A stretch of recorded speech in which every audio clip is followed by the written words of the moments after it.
Boston events in pictures. The American Revolution is getting closer and closer. We're on a road to the revolution. Since the French and Indian War, the relationship between the 13 British colonies and the British government has been going downhill. We know there are some policies the Americans didn't like. Proclamation of 1763, the Sugar Act, the Stamp Act, the Quartering Act, which put soldiers right in people's homes, and certainly in people's towns where the people in America had to pay for the soldiers, their pay for their housing and their food. Really, really controversial. Well, the British government believes they need to do that because they got to protect the people in the colonies, but those 10,000 soldiers are pretty expensive. Boston seems to be the home of all the problems for the British, and that's where all the frustration is going to boil over into violence in today's story. So here's modern Boston, a really nice place. You can see a lot of really tall buildings. Just over here on the right, you can see the old state capitol building. A lot of water around. Boston is still surrounded on 3+ sides by water. So there's a picture of another picture of Boston. Boston Harbor, the Charles River, and a number of water sources all flow into Boston Harbor. So Boston's kind of like on an island almost out in the middle of the harbor.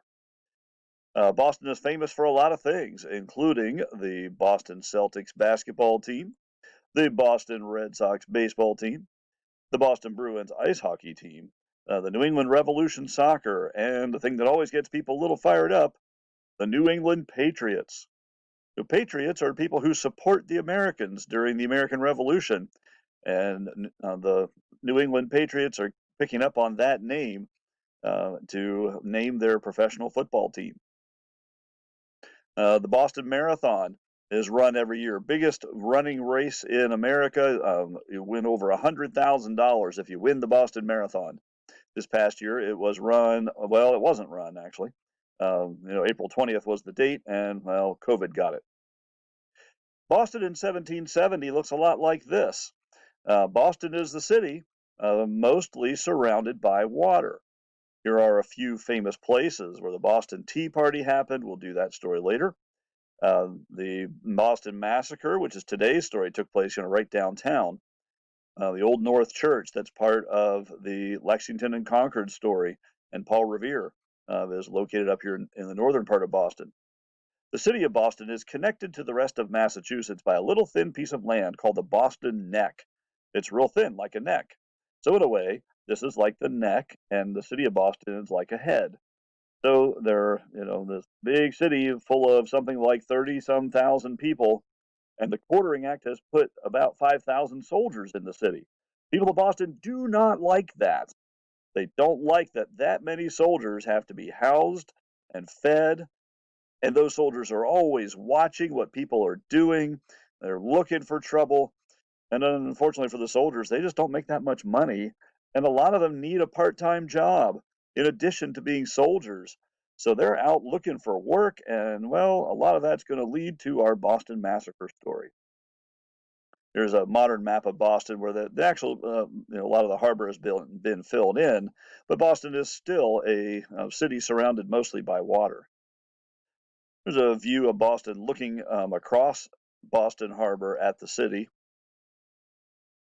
Of course, in 1770, we are British. And this is a British flag, as a red cross with a white X's through it and a blue background. And the soldiers you see here are British soldiers. Americans call them some insulting names like lobsters or lobsterbacks or redcoats or Georgie boys, because King George is the King of England. The British soldiers really don't like being called Georgie boy. The Boston Massacre takes place just outside this building, about where these visitors are standing. There's a plaque in the ground showing where this happened. This building still exists in Boston.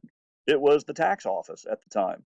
You can imagine that if people are upset about paying taxes, they don't like the tax office location very much. And this is where the Boston Massacre takes place in March 1770. This is a piece of artwork by Paul Revere. We'll do something more with this later. Yes, Paul Revere, the famous Paul Revere, the Midnight Ride Paul Revere. He was an artist by trade, a silversmith. He made woodcuts like this for newspapers. And so he has this titled The Bloody Massacre, perpetuated in King Street, Boston on March 5th by a party of the 29th Regiment. You see British soldiers and their Captain Preston. You see residents of Boston looking very innocent. Even a little dog in the picture. You don't know if it was other than a peaceful scene, the dog would have run away. He wouldn't be there. And Paul Revere is trying to show the American side of the story, saying, look how terrible these British are, firing into an unarmed crowd of Boston residents. This picture shows the same event, the Boston Massacre, but it looks very different. You'll see British soldiers with their guns pointing all different directions, American colonists with sticks and clubs and throwing snowballs and rocks and having the soldiers surrounded. We'll do an activity comparing and contrasting those two pictures here before long. Here's some pictures of reenactment they do in Boston every year. You can see the British soldiers' uniforms. They have white pants, red coats with white accoutrement sashes, black bearskin hats with a big metal plate. They are not comfortable to wear. They are meant to look good on parade, but they're certainly not meant to be comfortable. This scene is showing some Boston residents starting to get frustrated with British soldiers, getting in their face a little bit. This gentleman is playing the role of Crispus Attucks. Crispus Attucks was a former slave living in Boston who is going to be the first person killed by British soldiers in the massacre. So this image shows British soldiers firing into a crowd. The crowd starting to run away. A few residents of Boston are down. Here's Crispus Attucks clutching his chest, where a bullet has shot him in the chest, and, well, he's on the way out. The kind of gun they use is called a Brown Bess. And whenever you fire it, a little puff of flame and smoke happens outside, and then the bullet travels out of the gun. That's probably the kind of gun the British soldiers had at the time. 4 people are killed in the Boston Massacre immediately, and another one dies later. This picture is Crispus Attucks, and his coffin here is the one on the right, CA for Crispus Attucks.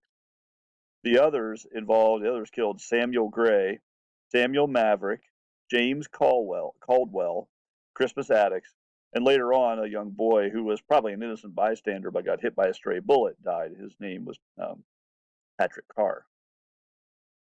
So here they are. Here's their grave right downtown in Boston. Samuel Gray, Samuel Maverick, James Caldwell, Crispus Attucks, and Patrick Carr. And also a young boy, 12 years old, was buried in a mass grave with them. These were not wealthy people. They couldn't even afford their own grave. Their families couldn't. They're buried together in one place. They're in a cemetery called the Old Granary Burial Grounds in Boston. There are some other famous people in that same cemetery. Samuel Adams, who is known as the father of the American Revolution, is buried just a few feet away from the victims of the Boston Massacre. Sam Adams is famous for a lot of events in Boston, including the Boston Tea Party. John Hancock, who signed the Declaration of Independence first in large handwriting, saying, there, the king ought to be able to see that without his glasses.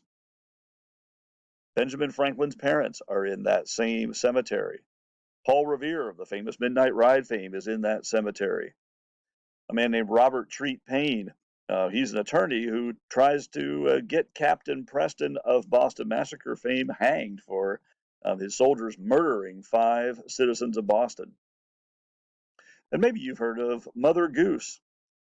Mary Mother Goose is buried in that cemetery. Some people would say, yes, that's the one who wrote the nursery rhymes. And others would say, well, maybe not. So there's a little bit of argument if she's the person who wrote the Mother Goose nursery stories. But her grave has a skull with wings, and indicating time flies and your time is coming soon. Well, you're going to watch some videos today of what happened in the Boston Massacre, where all the violence or all the tension of the relationship between the colonies and the British government boils over into violence. And that's what we're learning about today. This big event that we still talk about 200 and something years later as being the first people to be killed in the American Revolution.